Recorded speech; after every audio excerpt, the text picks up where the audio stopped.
வந்து ஜோசப் விஜய்னு இப்போ இதில் போட்டிருக்காங்க. இது வரைக்கும் நமக்கு விஜய்னு தான் தெரியும். இன்றைக்கி தான் அவர் வந்து ஜோசப் விஜய்னு சொல்லியிருக்கிறாரு.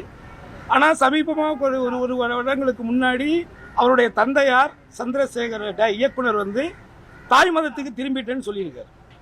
தாய் மதத்துக்கு திரும்பிட்டேன்னு சொல்லியிருக்கார். அப்போ இவர் என்ன அப்படிங்கிற ஒரு கேள்வி இருக்குது. இன்னும் டீப்பெல்லாம் உள்ளே போகலாம். பட்டு நீங்கள் வந்து ஒரு கட்சி தலைவர், அந்த பொறுப்பை உணர்ந்து நீங்கள் வந்து பேசணுங்கிறது என்னுடைய சின்ன கேள்வி. கிறிஸ்தவர்னு அடையாளப்படுத்திக்கிற நீங்கள் இதுவரைக்கும் என்னைக்காவது உங்கள் வாழ்நாளில் ஒரு கிறிஸ்துமஸுக்கு ஒரு வாழ்த்தோ இல்லை அந்த மக்களோட சேர்ந்து ஒரு நிகழ்ச்சியோ ஏதாவது நீங்கள் நடத்துறீங்களா? எவ்வளவோ கேள்விகள் இருக்கு. இன்னைக்கு நம்ம திரைப்பட நடிகர் கருணாஸ் அவர்கள் விஜய் அவர்களுடைய வேட்பாளர் அறிவிப்புக்கு பின்னாடி பத்திரிகையாளர் சந்திப்பில் ஒரு முக்கியமான விஷயத்தை பதிவு பண்ணார். விஜய் அவங்க ஜோசப் விஜய்ன்னு சொல்லியிருக்காரு. இத்தனை நாள் அவர் வந்து முழுமையாக அதை சொல்லலை.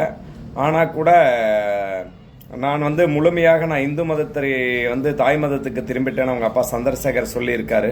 ஆனால் இவர் இப்போ இன்னைக்கு சொல்லியிருக்கிறாரு, இது ஏதோ அரசியல் சூழ்ச்சி இருக்கும் போல இருக்குது அப்படின்ற மாதிரி பேசியிருக்காரு. அதில் குறிப்பாக சொன்னார், என்னைக்காச்சும் அவர் வந்து கிறிஸ்துமஸ் வாழ்த்துக்கள் சொல்லியிருக்காரா அல்லது புத்தாண்டு வாழ்த்துக்கள் சொல்லியிருக்காரா இது வரைக்கும் அப்படிங்கிற மாதிரி அண்ணன் கருணாஸ் அவங்க பேசியிருக்காங்க.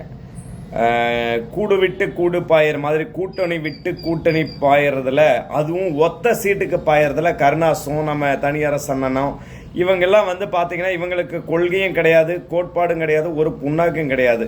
எங்கே ஒரு சீட்டு கிடைக்குதோ அங்கே போய் கூவ வேண்டியது, கொடுக்கறதுக்கு மேலே கூவிடுறது. அங்கே போய் நின்றுட்டு கேட்குற இன்னைக்கு கருணாஸ், நான் வந்து விஜய்க்கு வால் பிடிக்கல, வக்காலத்து வாங்கலை. ஆனால் நான் என்ன கேட்குறேன்னா, கருணாஸ் அவர்களே, நீங்கள் வந்து சொல்லியிருக்கீங்க கிறிஸ்துமஸ் வாழ்த்துக்கள் சொல்லியிருங்களா அப்படின்னு நீங்கள் கேட்டீங்க விஜயை பார்த்து. நான் கேட்குறேன், அண்ணன் தளபதி ஸ்டாலின் அவர்களை பார்த்து இது வரைக்கும் ஏன் தீபாவளி வாழ்த்து சொல்லலை, பொங்கல் வாழ்த்து சொல்லலை? இது எல்லாம் ரெண்டும் சொல்லாத ஸ்டாலின் கூட திமுக கூட கூட்டணி வைக்க மாட்டேன் அப்படின்னு இருந்திருந்தா நீ யோகியன்.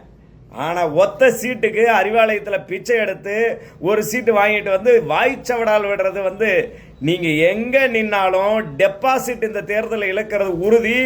இதோட உங்கள் முக்குளத்தோர் புலிப்படன்னு சொல்லிட்டு ஜாதி பேரை சேர்த்து வச்சுக்கிட்டு நீங்கள் பண்ணுற ட்ராமா, சமுதாய மக்கள் ஒட்டுமொத்த நீங்கள் நிற்கக்கூடிய எந்த தொகுதியில் நிற்கிறீங்களா அங்கே உங்களுக்கு அந்த மக்களே சாவு மணி அடித்து உங்களுடைய அரசியல் வாழ்வை முடித்து வைப்பார்கள் என்பது நிதர்சனமான உண்மை.